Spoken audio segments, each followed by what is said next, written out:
Welcome, Melissa. Thank you so much for joining me again for a follow-up episode. I'm just so excited to have you here, and we have so much to talk about. So much. Thank you for having me, Monica. Absolutely. Melissa LeAira from Journey Out of the Bottle, the founder and creative genius. Last time we talked about Journey Out of the Bottle, where that came from, how you got there, the alcohol-free living, being a life coach, and just what your life is going to look like moving forward. And you've had so many things happen recently. Yeah. First thing, like right after I talked to you, you went to Burning Man. So, yeah, I ended up at Burning Man. And, that seed was planted for me back in early summer. I had just gotten back from Texas Eclipse Festival. And a friend of mine was at a party, and I was all excited, like, well, I'm new to this festival lifestyle. And he was like, well, have you been to Burning Man? And I was like, I don't know. I don't know if that's for me. I'm not really equipped for that. There's a lot of resource, if it were to come to me super easy and I was resourced, I would make it happen. And then fast forward is that he offered to be my sponsor. Got me into the camp, and I put very little effort. I really truly was like, I'm not going to Burning Man. Like, I don't know who I think I am. There's no way. And as it got closer, I was like, I have to move out of my loft at the end of September. I don't know where I'm going to be. Like, nothing in the 3D world of this matrix makes sense for me to go. I kept hearing a stern motherly voice. What do you think you're doing? Like, you can't do this. It doesn't make any sense. And so I held an event, a Ladihan at my house on a Friday night. And then afterwards, we all decided to go down to the Beacon afterwards. And we went back into the back, and it was packed in there. And it was like the seas parted. And I walked back towards this wooden structure, and it just became available. And I sat down in the middle, and my friends surrounded me. And I was like, oh, this is kind of cool. And I started chatting with a friend who has been to Burning Man numerous times. And I was like, I think I'm going to get off the wait list, but I just don't think this makes sense, and I'm not going. And he said, what camp is it again? And I was like, Camp Mystic. And he was like, I got to tell you, Melissa, if I got invited to Camp Mystic and it was my first Burning Man, I would make some significant changes in my life to make that happen. And I was like, wow. Okay.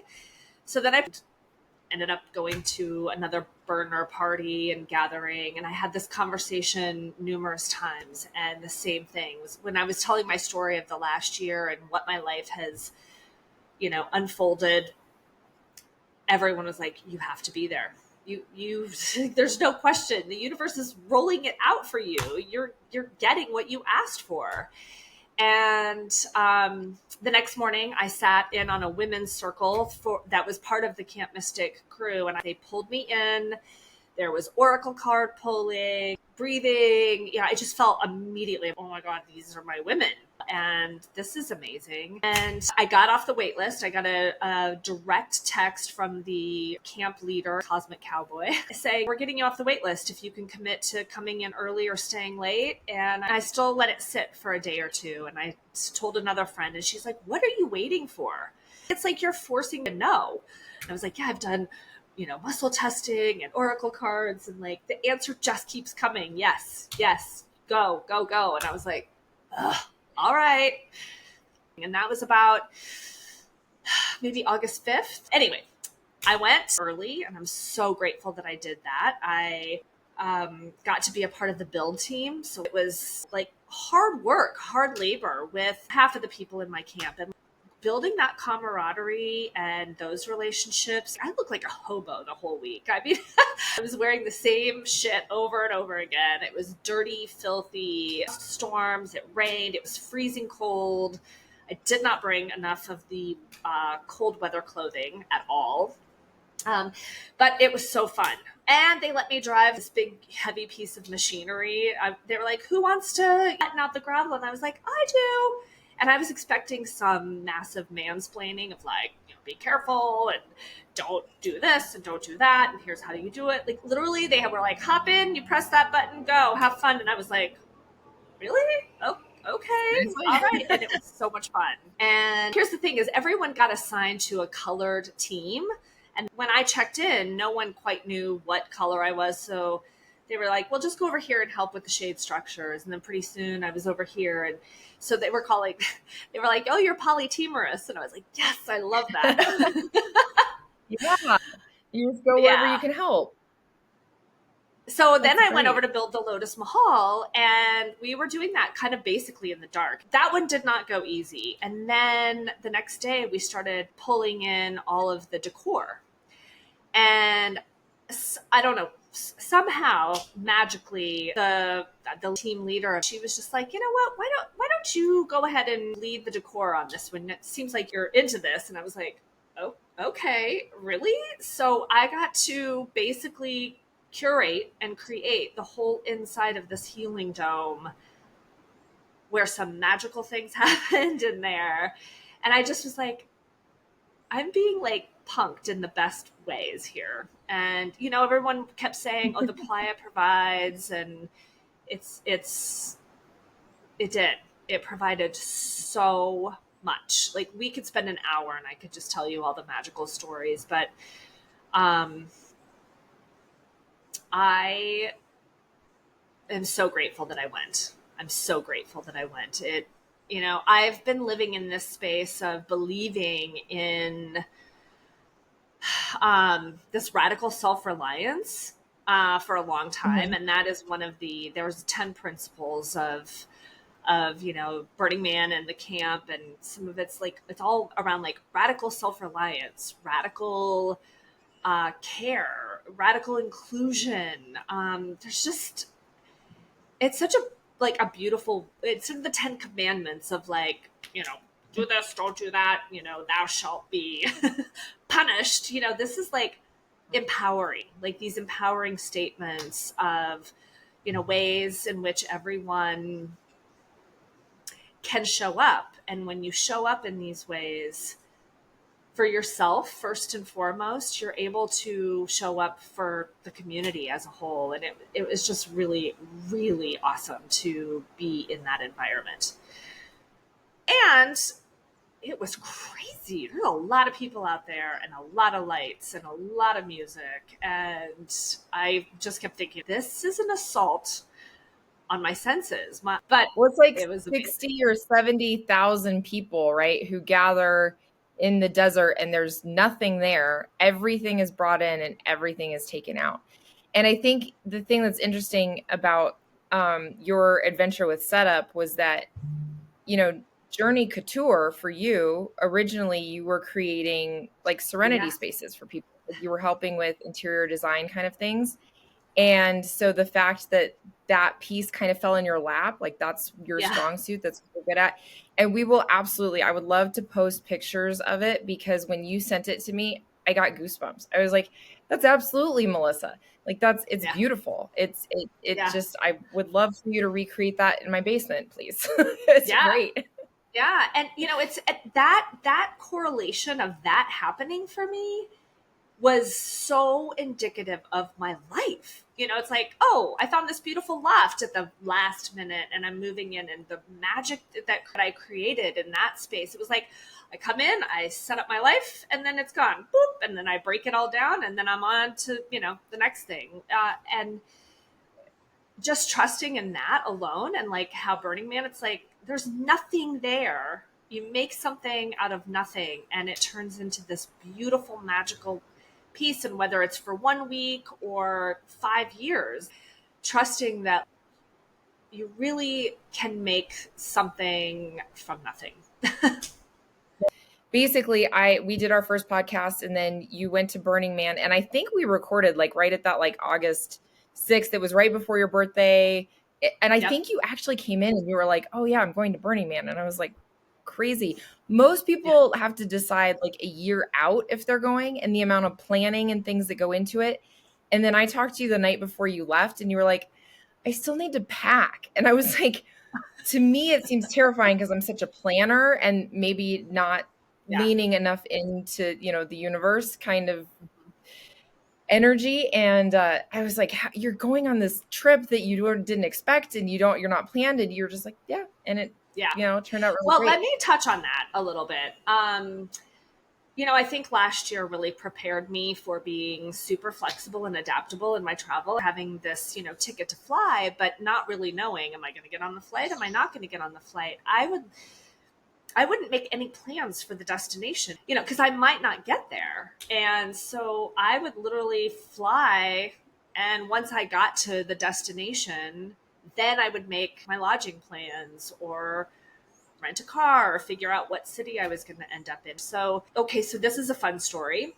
So I took the bell tent. I packed up, two large suitcases with clothes, candles, my LED, the lights, all the fun things. So, I had some people taking my bike and rugs and some zhuzhing stuff, and then I had another person, a new friend, who offered to take a tub and the tent for me. And so it just kind of all showed up for me. Literally, I walked onto the playa with 2 suitcases and a couple Sprouts bags, with some fruits and veggies that I had bought right from there. I also landed in the Reno airport and I get connected to complete strangers. We spent the night at this person's friend's house who lives there, and there were 6 of us, and we had an amazing dinner together. I got to sleep in a bed. We got up the next morning and then traipsed off into the playa, and I got to with strangers. And then I didn't even have a ticket Right. home, Monica. I had no idea how I was going to get home at the end of Burning Man.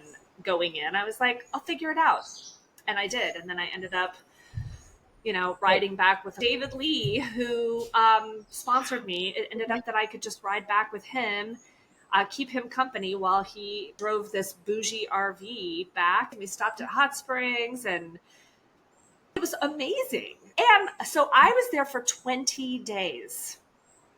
20 days. Oh And my gosh. that's longer than most people because I was there on the front, and then we stayed all the way through like Tuesday. Then I got to have the whole Reno hotel experience with the DJs. Got my first shower. Well, I got my first real shower.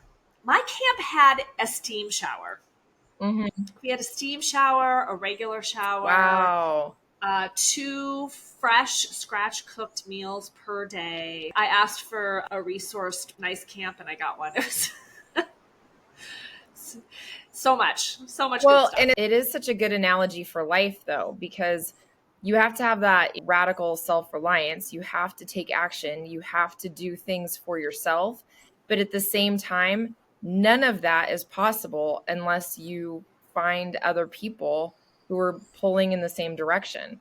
And in Right. this case, it's complete strangers. And I think that, in our day to day life, it is very scary to try to like, okay, I need to find help with this and I don't know the person yet. How do you reach out, and find just a random person who can help me? But there's somebody who can help, you Yeah. know? Yeah. That's really interesting. I ended up sharing my bell tent with a complete stranger. I had, her and I had never met before. And we had a good conversation beforehand, talked about very explicit boundaries and what that would look like. She needs a place to stay. I have this big bell tent. And, we just put garment racks up between us and created a little bit of privacy, but it worked out great. I mean, that's 10 days with a complete stranger in a little tent. We did fabulous. Like, there was a lot of things that I did need help with there. They were just things I needed help with, and I had no problems asking for help. And then if it worked out, great. If it didn't, sometimes you just got to let that go. And but I was also more than willing to help out and put in my contribution. I think that's another Right. principle: radical contribution. And I felt truly alive and inspired by contributing in the way that I was able to contribute. I felt very grateful, and that reciprocity really paid off and felt well. That's awesome. So 20 days in the desert, life-changing experience, and then you come back and you have to move out of your place. When did you get back? So September 6th, I returned back in Denver around 3 o'clock in the afternoon. And September 5th, I was still in the RV somewhere in the middle of Utah. And I put out some feeler texts. I should like, okay, I'm coming back. I have to move out of my loft. As many of you know, this has been a blessing. The loft has been beautiful, but it's right in the middle of the city, and I have zero access to outdoor space. And um, I need nature, like, and especially coming back from Burning Man, where it's just like pa pa pa the whole time. Mhm. Those large sound camps are obnoxious. So I put it out there and I was like, nature would be great. And I had been journaling about this for a while, like putting in my journal, like I'm calling in nature. I really would love to have access to the sky and the earth. And oh, by the way, jungle and ocean would be great too, but I have no idea, like just nature. And so then I put it out there September 5th and almost immediately got a response back from my dear friend, Anastasia, who owns and runs this beautiful sanctuary down in Costa Rica in Montezuma. And she was like, I'm closing down the hotel for a month. So you're welcome to go down there. You'll be by yourself and there's not going to be much happening. And I was like, oh, What? okay, fucking great. Yeah. Yes, I say yes to that. So I had about 3 weeks to pack up my life. I've moved a lot in my life, and each time it is evolving and progressing into something more, I don't know, amazing. Like I've simplifying my life. I went from a 5-bedroom home in Park Hill that was filled to the max, and I'm now like I have very little things. And as I went through this process of, I was like, I'm not putting anything in storage. So I have a lot of friends who are fostering my things. Decor. They're I like like, that. oh, I'll take that. And I want that bird cage. And I want, that rug. And actually, I met someone at a cannabis industry networking event last April. Most of my belongings are now in her apartment as she is going through a life transition of her own. And I was like, do you need me to furnish your apartment with most of my stuff so that I don't have to put it in storage? And she was like, yes. So, I mean, the reciprocity there has just been Yep. amazing, that she now doesn't have to go out and spend a bunch of money to furnish this apartment while she figures out her in limbo life. And here's a bunch of my things, and I get to then visit them at my friends' houses. And then when I get back from Costa Rica, I have a paid house pet sitting gig throughout the holidays. And I get to be neighbors with one of my best friends. So, I mean,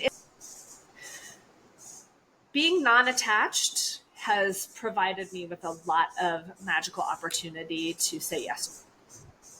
Right. Well, Yeah. and I think the thing that's so important here is, it seems almost unreal that somebody would be like, hey, come to Costa Rica and stay in my place. It's fine. You need it. Here you go. But then at the Yeah. same time, what you had to offer, you had all these things that you weren't using. And Right. somebody came into your life who needed the things, needed the furniture, and it goes back to kind of the Burning Man principles, yet, right? There's, you can gift in Burning Man, but there's no buying. But that it's exactly what's happening in your real life of like, you Yeah. give where you can, you help where you can, and then you're open to receive the things that you need. So you now Yeah. not only have this space in Costa Rica right now to completely focus on Journey Out of the Bottle, but Yes. now you know what your next step is going to be when you get home as well. Yeah.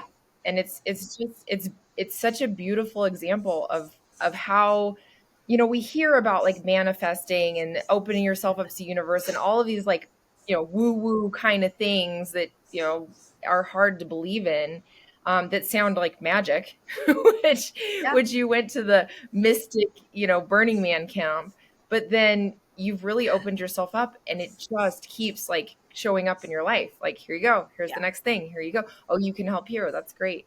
The trips in my own heart is not drinking has allowed me to be on fire with my cognition, my memory, my energy is, I mean, I get chills just saying this because that was my rock bottom was, oh my God, where's my mojo? Where's my energy? I can't think anymore. My brain isn't working. And